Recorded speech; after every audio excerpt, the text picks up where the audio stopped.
ఆదిలాబాద్ లో రైతన్నల ఆందోళనలు కొనసాగుతున్నాయి. మూడో రోజు కూడా రోడ్లపై బైఠాయించి రైతులు ఆందోళనకు దిగారు. సీజన్ ప్రారంభమవుతున్నా పత్తి విత్తనాలు దొరకట్లేదంటూ ఆవేదన వ్యక్తం చేస్తున్నారు. షాప్ల ముందు నో స్టాక్ బోర్డులు కనిపిస్తున్నాయని ఆగ్రహం వ్యక్తం చేశారు. విత్తనాలను బ్లాక్ మార్కెట్ కు తరలిస్తున్నారంటూ వ్యాపారులపై మండిపడుతున్నారు రైతులు. రాశి 659 విత్తనాలే కావాలంటున్నారు రైతులు. ఈ విత్తనాల కోసమే గత కొన్ని రోజుల నుంచి ఆందోళన బాటపట్టారు.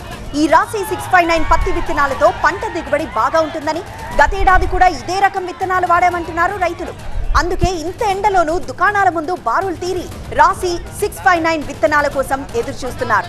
అయినప్పటికీ విత్తనాలు దుకాణాల్లో దొరకకపోవడం, వ్యాపారస్తులు అధిక లాభాలు ఆర్జించేందుకు విత్తనాలు అమ్మకపోవడంతో రైతులు ఆందోళన బాటపట్టారు. సీజన్ ప్రారంభమవుతోందని, తమకు న్యాయం చేయాలని డిమాండ్ చేస్తున్నారు వారు.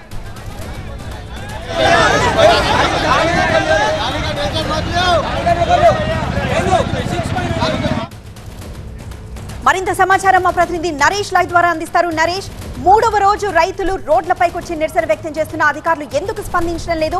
మరోవైపు పత్తి విత్తనాలు మార్కెట్లో ఎందుకు దొరకట్లేదు?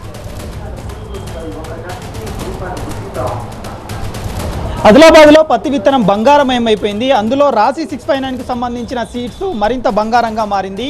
ఇందులో 5,45,000 ఎకరాల్లో ఆదిలాబాద్ జిల్లాలో సాగు చేస్తున్నారు. ఈ 5,45,000 ఎకరాలకు సంబంధించి 10,90,000 విత్తన ప్యాకెట్లు అవసరం పడతాయి. కానీ రాశి 659 సీడ్స్కు సంబంధించి మాత్రమే ఇక్కడ పెద్ద ఎత్తున ఆందోళన కొనసాగుతుంది. 3 రోజులుగా ఇదే సీన్ కంటిన్యూ అవుతుంది. కుస్తీపాట్లు, ఎర్రని ఎండల్లో రైతులు వెయిట్ చేయడాలు కనిపిస్తున్నాయి. దీనికి కారణం రాశి 659కి సంబంధించి డిమాండ్కు తగ్గ సప్లై లేకపోవడంతో ఈ ఇబ్బందులు తలెత్తుతున్నాయి. 1,20,000 ప్యాకెట్లు ఆదిలాబాద్ జిల్లాకు రావాల్సి ఉంది. అయితే ఇప్పటివరకు 58,200 ప్యాకెట్లు మాత్రమే రావడంతో నైరుతి ఋతుపవనాల ఆగమన కారణంగా ముందస్తుగా సాగు చేసుకునేందుకు రైతులంతా సిద్ధమవుతున్నారు, దుక్కులు దున్నారు. కానీ పత్తి విత్తనాలు సరిపడా లేకపోవడంతో ఇబ్బందులు తలెత్తుంది అంటున్నారు. 9,300 మంది రైతులు రాశి 659 గత ఏడాది సాగు చేశారు. దాదాపుగా 60,000 ఎకరాల్లో రాశి 659కు సంబంధించిన పత్తి కొనసాగింది. కానీ అంతకంటే మించి 55 రకాల మేలు రకాల పత్తి విత్తనాలు ఉన్నాయి. కానీ ఆ 55 మేలు రకాలకు సంబంధించిన పత్తి విత్తనాల కోసం ఎవరు కూడా ఇంట్రెస్ట్ చూపడం లేదు. కేవలం ఆ రకమైన పత్తి విత్తనాలు మాత్రమే కావాలంటూ డిమాండ్ వ్యక్తం చేయడం, పెద్ద ఎత్తున క్యూ లైన్లు కట్టడం, భారీగా తరలి రావడంతోనే మొత్తం చేతులెత్తేస్తున్న పరిస్థితి కనిపిస్తుంది. అయితే వ్యాపారులు ఈ డిమాండ్ను, ఓవర్ డిమాండ్ను క్యాచ్ చేసుకునేందుకు వ్యాపారులు బ్లాక్ మార్కెట్కు ఈ విత్తనాలను తరలిస్తున్నారనే ఆరోపణలు కూడా ఉన్నాయి. ఈరోజు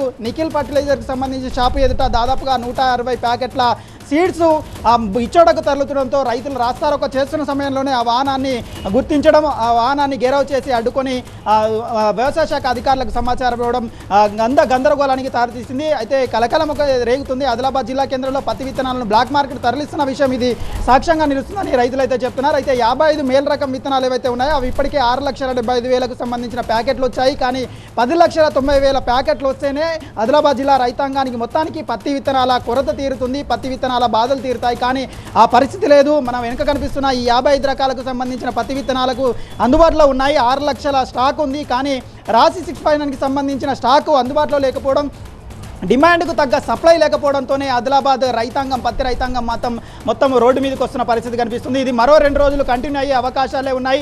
జూన్ 1వ తారీఖున పెద్ద ఎత్తున 60,000 ప్యాకెట్లను తీసుకువస్తామంటూ వ్యవసాయ శాఖ అధికారులు అయితే రైతులకు హామీ ఇచ్చారు. కానీ ఆ హామీ నెరవేరితేనే పత్తి రైతుల కష్టాలు తీరే అవకాశం అయితే ఆదిలాబాద్ జిల్లాలో కనిపిస్తుంది.